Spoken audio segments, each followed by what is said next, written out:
राम प्रथम बासुतम साभयो दूसर सोर सरिती नहाए रहे जल पान करी सिंह समेत दो वीर। लखन श्री रामचंद्र की जय।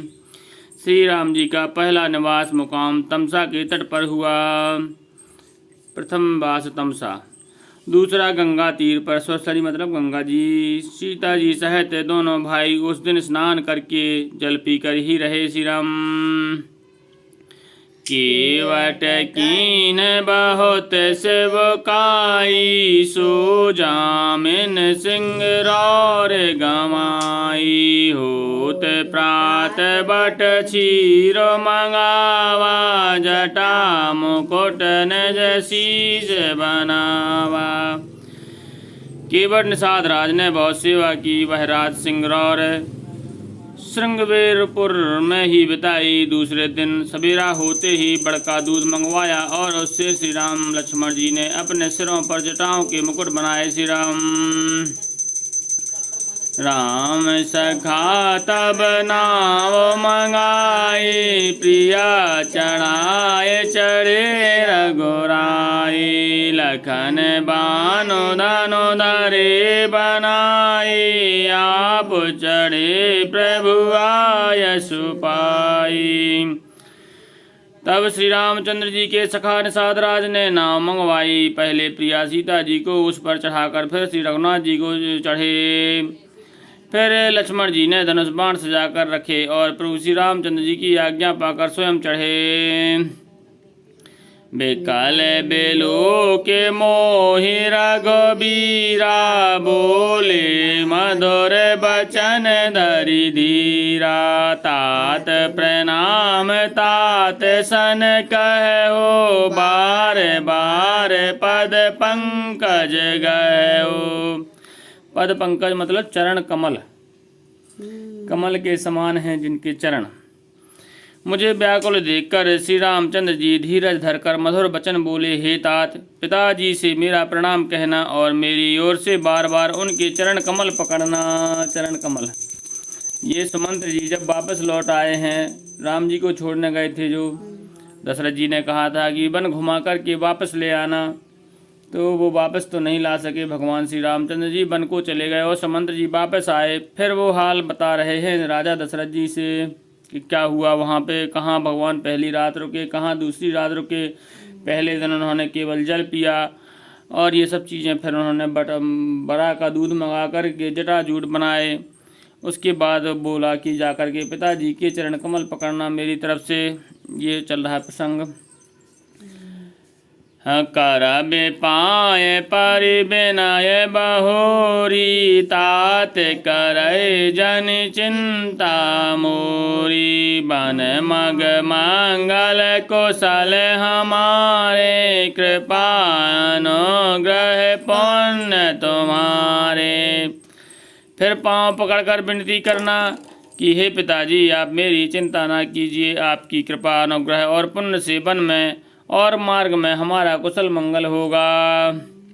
ये सो छंद है। छंद से पढ़ते ऐसे वो नहीं पढ़ते पर श्री रामचंद्र कृपाल भज मन हरण भव भय दारणम। उसी तर्ज में तुमरे अनुग्रह तात कानन जात सब सुख पाई हों। प्रतिपाल आयस कुशल देखन पाए पुनि फिर आए हों। जननी सकल परितोष परि परि पाए कर बिनती गनी। तुलसी कर हो सोई जतनो जहि कुशली रहि कौशल धनी। हे पिताजी, आपके अनुग्रह से मैं बन जाते हुए सब प्रकार का सुख पाऊंगा। आज्ञा का भली भांति पालन करके चरणों का दर्शन करके कुशल पूर्वक फिर लौट आऊँगा। सब माताओं के पैरों पकड़ करके उनका समाधान करके और उनसे विनती करके कहना तुलसीदास कहते हैं कि ऐसा कहना, तुम वही प्रयत्न करना जिसमें कौशलपति पिताजी कुशल रहें। ये माताओं के लिए संदेश था। भगवान का सोरठा है, दोहा का उल्टा। इसमें यहाँ पे मिलाएंगे अपन संदेश उपदेश। गुरसन कहा संदेश, बार बार पद पदम गही, करब सोई उपदेश, जही न सोच मोहि अवधपति। बार बार चरण कमलों को पकड़कर गुरु वशिष्ठ जी से मेरा संदेशा कहना, वे वही उपदेश दें जिससे अवधपति पिताजी मेरा सोच ना करें। श्री राम। पुर जन पारे जन सकल ने होरी, तात सुनाया हो विनती मोरी, सोई सब भांति मोर हितकारी, जाते रहे नर नाव सुखारी। हे तात, सब पुरवासियों और कुटुंबियों से निहोरा करके मेरी विनती सुनाना कि वही मनुष्य मेरा सब प्रकार से हितकारी है, जिसकी चेष्टा से महाराज सुखी रहें। श्री राम। भगवान राम कहते हैं कि वही आदमी मुझे प्रिय है, मुझे मेरा हितकारी है, मुझे सबसे अच्छा लगेगा जो महाराज को प्रसन्न रख सके, क्योंकि उन्हें पता था कि महाराज अत्यंत व्याकुल होंगे श्री राम जी के विरह में, मेरे विरह में। कहब संदेश भरत के आए, नीत न तजो राज पद पाए, पालहु प्रजा करम मन बानी, ऐसो मात सकल सम जानी। भरत के आने पर उनको मेरा संदेशा कहना। भरत कहाँ थे? मामा के यहाँ ननहाल में। भरत को आने पर उनको मेरा संदेशा कहना कि राजा का पद पा जाने पर नीत ना छोड़ देना, कर्म वन वचन मन से प्रजा का पालन करना और सब माताओं का समान जानकर उनकी सेवा करना। श्री राम। और निबाह हो भायप भाई, कर पितु मातु सुजन शिवकाई, तात भात तहि राखब राऊ, सोच मोर जहि करय न काऊ। और हे भाई, पिता माता और स्वजनों की सेवा करके भाई पने को अंत तक निभाना। हे तात, राजा पिताजी को उसी प्रकार से रखना जिससे वे कभी किसी तरह भी मेरा सोच ना करें।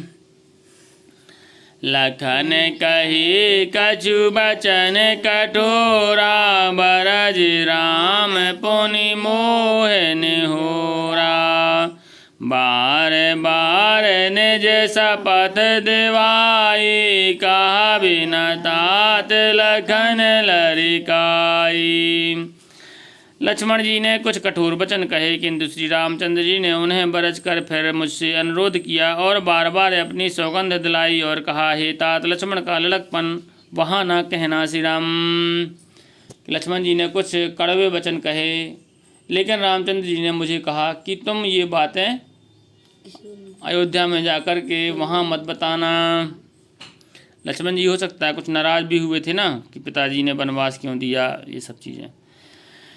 कहे प्रणाम कछु कहन लिए, सिए भई शिथिल सने, थकित बचन लोचन सजल, पुलक पल्लवित देह। लखन श्री रामचंद्र की जय।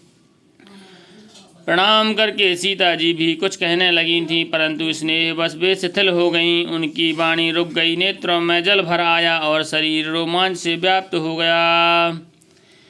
तहीं अवसर रघुबर रुख पाई, केवट पारहि नाम चलाई, रघ कुल तिलक चले यही भांति, देखऊँ ठाण कुल से धरी छाती।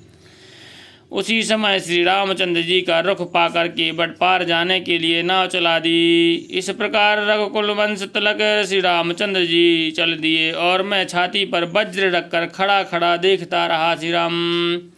वहीं से राम जी पार हो गए थे नदी पार, और सुमंत्र जी वापस लौट आए थे। मैं आपन के मैं कहूँ कलेसु, जियत फिरऊँ ले राम संदेशु। आस कहे सच ओ बचन रही गए, ओ हानि गलानी सोच बस भयऊ। मैं अपने क्लेश को कैसे कहूँ, जो श्री रामचंद्र जी का यह संदेश लेकर जीता ही लौट आया, मतलब मुझे मर जाना चाहिए। ऐसा कहकर मंत्री की वाणी रुक गई, वे चुप हो गए और वे हानि की गिलानी और सोच के बस हो गए। श्री राम सूत बचन सुन ताहि नर नाहु, पर उधरन और दारुन दाहु। तल फत बेसव मोह मन मापा, माजा मनहु मीन कहूँ व्यापा। सारथी सुमंत्र के वचन सुनते ही राजा पृथ्वी पर गिर पड़े। उनके हृदय में भयानक जलन होने लगी, वे तड़पने लगे। उनका मन भीषण मोह से व्याकुल हो गया, मानो मछली को मांझा व्याप गया हो, पहली वर्षा का जल लग गया हो। श्री राम करी बिलाप सब रोवहि रानी, महा विपति के में जाए बखानी। सुन बिलाप दुख हूँ दुख लागा, धीरज हूँ कर धीरजु अब भागा। सब रानियां विलाप करके रो रही हैं। उस महान विपत्ति का कैसे वर्णन किया जाए। उस समय के विलाप को सुनकर दुख को भी दुख लगा और धीरज का भी धीरज भाग गया। श्री राम भयउ कोलाहल अवध अति, सुनि नृप राउर रोसूर। ओ विपुल बेहगे बन पर निसी, मानहु कुल से कठोर। लखन श्री रामचंद्र की जय, पवन सुत हनुमान की जय। गोसाई तुलसीदास की जय, बोलो भाई सब संतन की जय।